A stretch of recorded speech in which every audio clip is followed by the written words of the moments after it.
के लालच में हम क्रिप्टो करेंसी की बात कर रहे हैं, जिसमें भारत के 10 करोड़ से ज्यादा लोगों ने निवेश किया। दुनिया भर में क्रिप्टो करेंसी का भूत लोगों के सिर चढ़कर बोल रहा है और अब देश के नौजवानों में भी इसका क्रेज बहुत बढ़ गया है। जितनी चर्चा क्रिप्टो की हो रही है उतनी शायद किसी और की नहीं, और क्यों ना हो, क्योंकि एक ऐसी चीज है जिसमें बहुत ज्यादा इंटरेस्ट है। वो करेंसी जो पल में करोड़पति बना देती है।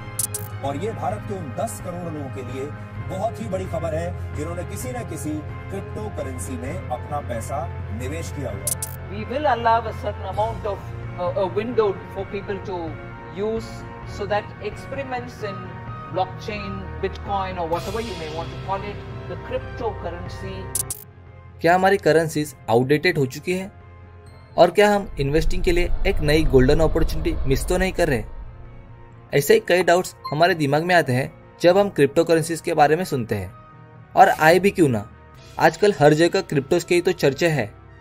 तो यही सारे डाउट्स हम इस वीडियो सीरीज में क्लियर करने की कोशिश करेंगे। तो अगर आपने चैनल को अभी तक सब्सक्राइब नहीं किया तो चैनल को सब्सक्राइब करके बेल नोटिफिकेशन ऑन करें।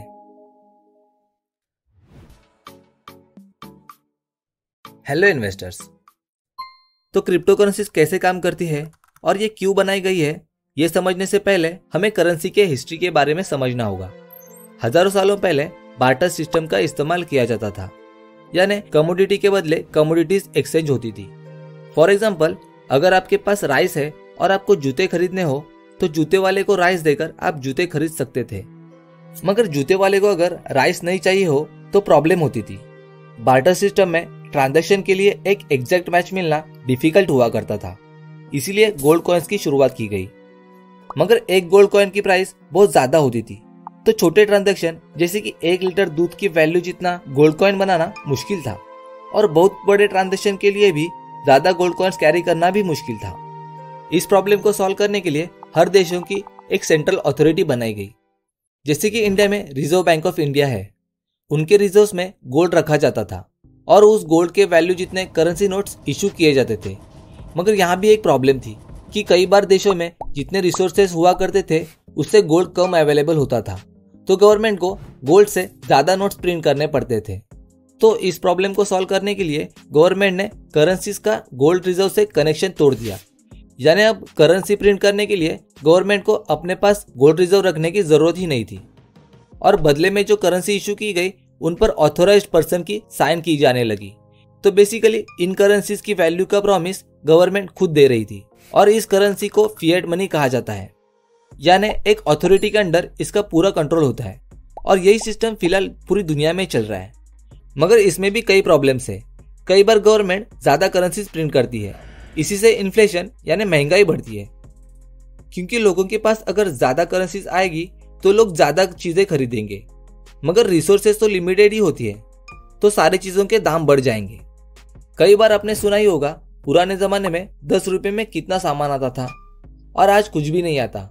यही इफेक्ट है इन्फ्लेशन का। नेक्स्ट डाउनसाइड यह है कि फिएट मनी को बैकिंग होती है गवर्नमेंट की। अगर गवर्नमेंट वो बैकिंग निकाल दे तो उस करेंसी की वैल्यू जीरो हो जाएगी, जिस तरह डिमोनेटाइजेशन के वक्त हुआ। नेक्स्ट प्रॉब्लम यह है कि आप जब बैंक में मनी डिपॉजिट करते हो तो बाद में वो अमाउंट किसको लोन पर देना है इस पर आपका कोई कंट्रोल नहीं होता। कई बार बैंक्स ने अनएलिजिबल लोगों को लोन देने से वो लोन्स डिफॉल्ट हो जाते हैं। तब आरबीआई को उन बैंक्स को बचाने के लिए उनमें फंड डिपॉजिट करना पड़ता है, और आरबीआई के पास भी वो फंड आता है नई करेंसी प्रिंट करने से। और जैसे कि हमने देखा, इसी से ही इन्फ्लेशन बढ़ता है। अब फिएट मनी के इन्हीं सारे प्रॉब्लम्स को सॉल्व करने के लिए 2009 में सकोशी नाकामोटो ने bitcoin, the first and the most controversial crypto currency की कॉन्सेप्ट लाई। मगर सकोशी नाकामोटो ये कौन है, कहाँ है, ये किसी को नहीं पता। कई लोग तो इन्हें एलियन या इल्यूमिनाती भी समझते हैं। क्रिप्टो करेंसी ये एक डिसेंट्रलाइज्ड डिजिटल करेंसी है। डोंट वरी, इसे भी हम सिंपल भाषा में ही समझेंगे। डिसेंट्रलाइज को समझने से पहले हमें सेंट्रलाइज सिस्टम को समझना होगा। फॉर एग्जाम्पल, आप किसी कॉलेज में जाते हो तो आपकी क्लास की अटेंडेंस आपकी क्लास टीचर एक लेजर में रिकॉर्ड करती है, यानी एक सिंगल पर्सन ये रिकॉर्ड रखता है। इसे ही सेंट्रलाइज सिस्टम कहा जाता है।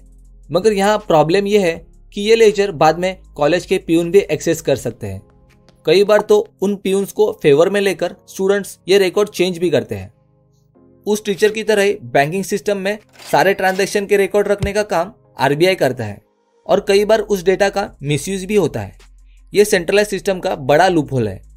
मगर इमेजिन तब क्या हो कि आपकी अटेंडेंस लेजर कोई एक पर्सन मेंटेन ना करे बल्कि हजारों कंप्यूटर्स करे जो कि दुनिया के अलग अलग हिस्सों में है। अब किसी को डेटा चेंज करना हो तो हजारों कंप्यूटर्स को इन्फ्लुएंस करना होगा, जो कि एक इम्पॉसिबल काम है। और यही क्रिप्टो करेंसीज का एक्स फैक्टर है कि ये करेंसीज डिसेंट्रलाइज्ड होती है, यानी क्रिप्टो करेंसीज के रिकॉर्ड्स कोई एक अथॉरिटी ना रखते हुए कई हजारों कंप्यूटर्स जो कि दुनिया के अलग अलग हिस्सों में है, जिन्हें माइनिंग फार्म्स भी कहा जाता है, वो मेंटेन करते हैं। अगर एक बार क्रिप्टो ट्रांजैक्शन हो गई तो उसके रिकॉर्ड्स कोई चेंज नहीं कर सकता, वो फॉरएवर के लिए रिकॉर्ड हो जाती है। यानी क्रिप्टो करेंसीज किसी भी एक अथॉरिटी के अंडर काम नहीं करती। और मजेदार बात तो यह है कि ट्रांजैक्शन करने वालों की आइडेंटिटी भी सीक्रेट होती है। कोई भी ये पता नहीं लगा सकता कि ट्रांजैक्शन करने वाले कौन है। नेक्स्ट, फिएट मनी का प्रॉब्लम यह था कि गवर्नमेंट ज्यादा नोट्स प्रिंट कर सकती थी, मगर जब फर्स्ट क्रिप्टो करेंसी यानी बिटकॉइन बनाए गए तब वो इसी तरह बनाए गए हैं कि दुनिया में टोटल 21 मिलियन यानी 2 करोड़ 10 लाख कॉइन्स ही बनाए जा सकते हैं। अब आप सोचोगे कि बिटकॉइन की प्राइस तो बहुत ज्यादा होती है, तो उससे छोटे ट्रांजैक्शन कैसे कर सकते हैं? उसका भी सॉल्यूशन यह है कि जिस तरह 1 रुपए के 100 हिस्से करो तो 1 पैसा बनता है, उसी तरह बिटकॉइन के भी 0.8 डेसिबल तक यानी 0.00000001 पार्ट किए जा सकते हैं और उस छोटे पार्ट से भी ट्रांजैक्शन हो सकती है। इसी तरह हमने क्रिप्टो करेंसी की बेसिक कॉन्सेप्ट को आसान भाषा में समझाने की कोशिश की है और आने वाले पार्ट्स में हम क्रिप्टो करेंसी को एज ए इन्वेस्टमेंट और एज अ करेंसी एनालाइज करेंगे। अगर आपको हमारा कंटेंट अच्छा लगा और आप हमें सपोर्ट करना चाहते हो तो वीडियो ज्यादा से ज्यादा शेयर करें। धन्यवाद।